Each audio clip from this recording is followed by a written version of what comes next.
ہمارے لیے آج کی تلاوت مقدس متی کی انجیل اس کا 18 باب 21 تا 35 آیات مقدسہ۔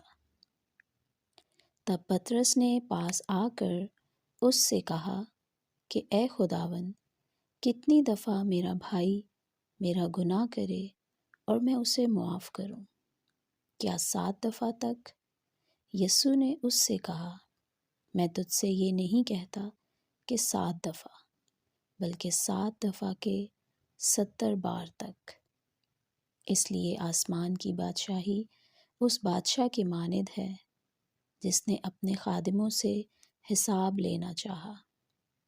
تو جب حساب لینے لگا تو اس کے سامنے 10,000 قنطار کا قرضدار حاضر کیا گیا، اور چونکہ اس کے پاس ادا کرنے کو کچھ نہ تھا، اس لیے اس کے آقا نے حکم دیا کہ یہ اور اس کی بیوی اور بال بچے اور سب کچھ جو اس کا ہے بیچا جائے اور قرض وصول کر لیا جائے۔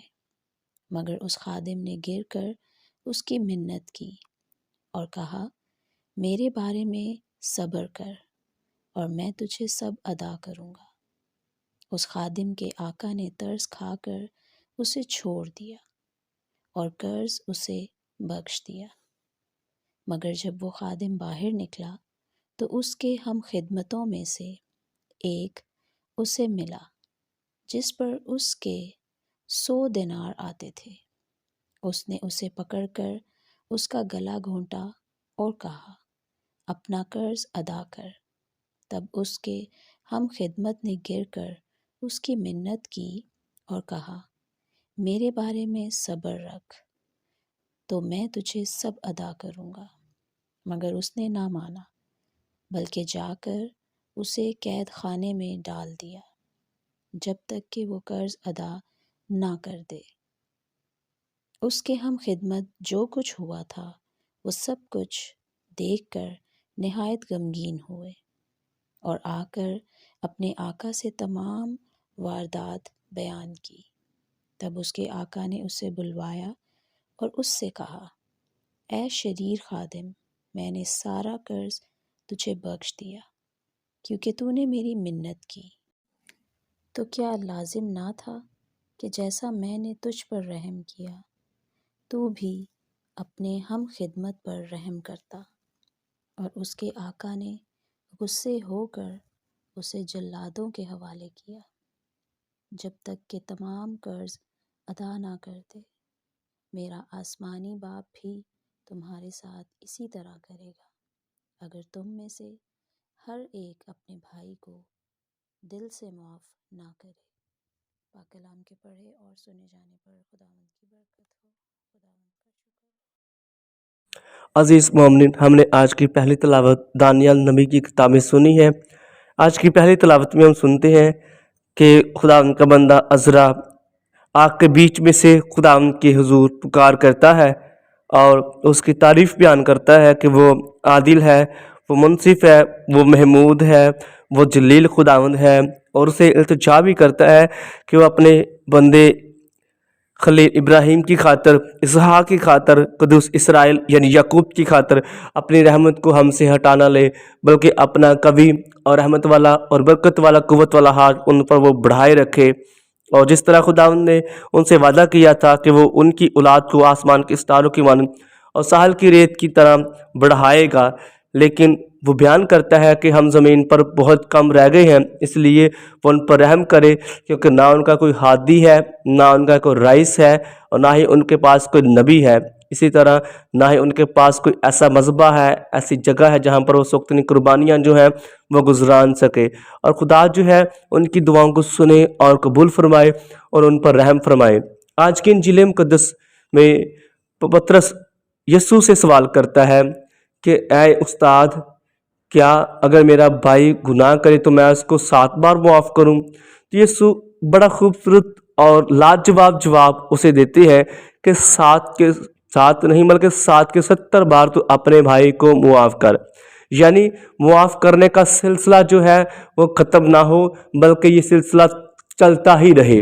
जब भी हमारा भाई, जब भी हमारा अजीज़, जब भी हमारा पड़ोसी, जब भी हमारा दुश्मन कोई गलती करे, कोई खता करे और खता करने के बाद हमारे पास मुआफ़ी मांगने के लिए आए, तो हमारे अंदर ये जुर्रत होनी चाहिए, हमारे अंदर ये जज्बा होना चाहिए, हमारे अंदर ये सब्र होना चाहिए कि हम अपने भाई को खुलूसे दिल के साथ मुआफ़ कर सकें। और हम देखते हैं कि हम दिल से मुआफ़ करने के बजाय हम ऊपर ऊपर से ज़ाहरी तौर पर उसे मुआफ़ कर देते हैं और बाद में कहते हैं मैंने इसको दिल से मुआफ़ नहीं किया बल्कि बाद में इसका बदला मैं लूँगा। तो ऐसा मुआफ़ करना हकीकी तौर पर मुआफ़ करना नहीं होता, बल्कि जब हम दिल से मुआफ़ किसी को कर देते हैं तो फिर अपने अंदर वो बुग़्ज़ ना रखें, वह बुग़्ज़ हमारे अंदर से ख़त्म हो जाना चाहिए, वो हसद हमारे अंदर से ख़त्म हो जानी चाहिए, वो नफ़रत हमारे अंदर से ख़त्म हो जानी चाहिए, वो गुस्सा रहना ही नहीं चाहिए, बल्कि हम अपने भाई के साथ, अपने दोस्त के साथ, अपने रकीब के साथ दोबारा से मिलाप कर लें। तो इसलिए यीशु मसीह पतरस रसूल को फरमाते हैं कि 7 नहीं बल्कि 7 के 70 बार तो अपने भाई को मुआफ़ कर, और जो मुआफ़ नहीं करेगा वो खुदा की कुर्बत हासिल नहीं कर पाएगा। यीशु मसीह एक तमसील सुनाते हैं कि एक बादशाह जो है उसका जो मालिक जो है, मालिक पाकिस्तान का, और उसका खादिम जिस पर बहुत ज़्यादा कर्ज है वो आता है और बादशाह क्या करता है उसको सजा देता है, इसकी बीवी को भी बेच डालो, इसके सारे मालो असबाब को भी बेच डालो और इसे कर्ज वसूल कर लो।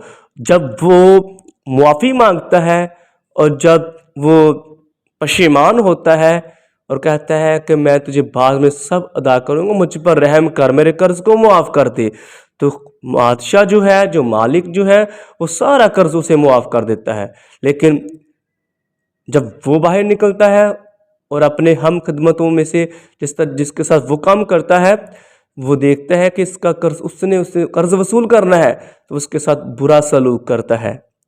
तो ऐसे लोग जो होते हैं, जो ऐसे सारे काम सारे अंजाम देते हैं, जो खुद तो मुआफ़ी चाहते हैं लेकिन दूसरों को मुआफ़ करना नहीं चाहते, जो खुद तो चाहते हैं कि हमारे सारे कर्ज मुआफ़ हो जाए तो दूसरों के कर्ज मुआफ़ करना नहीं चाहते, खुदा फिर उनके लिए खुदा उन्हें सज़ा देगा, खुदा उन्हें मुआफ़ नहीं करेगा।